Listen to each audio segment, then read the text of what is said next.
सिवनी के मैरा पलारी में उमड़ा आस्था का महासैलाब। सिद्ध महायोगी दादा गुरु भगवान के आगमन से राममय हुआ पूरा क्षेत्र।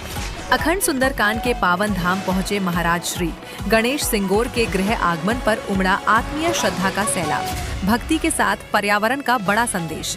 दादा गुरु भगवान ने स्कूली बच्चों के साथ मिलकर किया भव्य पौधारोपण।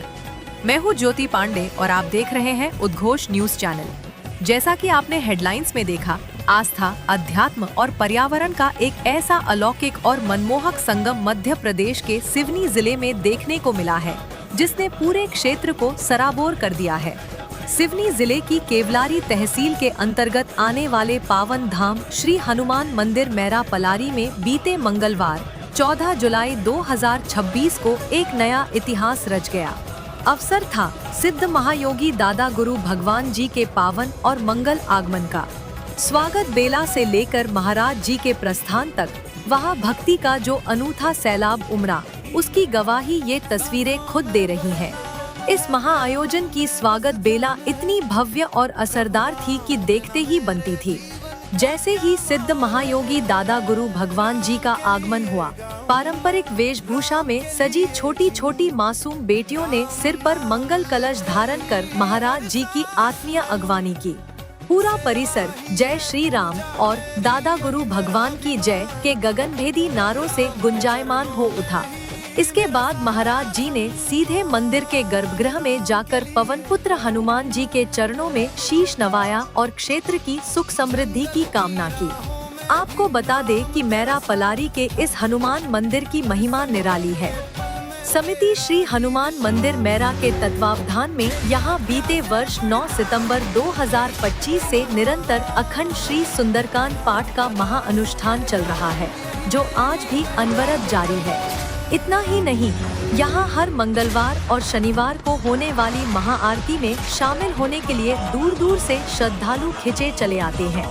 इस भव्य धार्मिक यात्रा के दौरान एक बेहद आत्मीय और भावुक पल भी आया, जब सिद्ध महायोगी दादा गुरु भगवान जी श्री गणेश सिंगोर जी के निवास स्थान पर पहुँचे।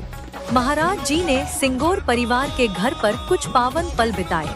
इस दौरान बेहद श्रद्धा भाव के साथ गणेश सिंगोर जी ने महाराज गुरुजी की विधि विधान से पूजा अर्चना की। इसके बाद वहां फल और प्रसाद का वितरण कराकर पूरे परिवार सहित महाराज जी का पावन आशीर्वाद प्राप्त किया। गुरुदेव के इस गृहागमन से पूरा सिंगोर परिवार और वहां मौजूद भक्तगण निहाल हो उठे। इसके पश्चात मुख्य मंच पर महाराज जी के दर्शन पाने और उनसे मिलने के लिए हजारों की संख्या में श्रद्धालुओं, मातृशक्ति और स्कूली बच्चों का हुजूम उमड़ पड़ा। मंच पर विराजित होकर जब महाराज जी ने ध्यान लगाया तो पूरा माहौल शांत और अलौकिक हो गया। इस दौरान आयोजन समिति और भक्तों ने महाराज जी को माता लक्ष्मी जी की एक बेहद सुंदर और मनमोहक तस्वीर भेंट कर उनका पावन आशीर्वाद लिया। लेकिन इस आध्यात्मिक उत्सव की सबसे खूबसूरत और असरदार तस्वीर तब सामने आई, जब दादा गुरु भगवान जी ने केवल अध्यात्म ही नहीं, बल्कि पर्यावरण का भी बड़ा संदेश दिया। महाराज जी ने स्वयं अपने हाथों से वहां उपस्थित सैकड़ों स्कूली बच्चों और ग्रामीणों के साथ मिलकर पौधारोपण किया और हर एक इंसान को प्रकृति की रक्षा के लिए एक पौधा लगाने का संकल्प दिलाया। आशीर्वाद की इस पावन बेला के बाद आनंदित मन से भक्तों ने महाराज जी को विदा किया। वाकई अध्यात्म के साथ पर्यावरण को जोड़ने की यह सुंदर पहल और समिति का यह प्रयास लंबे समय तक याद रखा जाएगा। इस बुलेटिन में अभी के लिए बस इतना ही। देश, दुनिया और आपके क्षेत्र की तमाम बड़ी और दिव्य खबरों के लिए बने रहिए हमारे साथ। मुझे यानी ज्योति पांडे सहयोगी सिवनी जिला ब्यूरो प्रभात ठाकुर को दीजिए इजाजत। नमस्कार।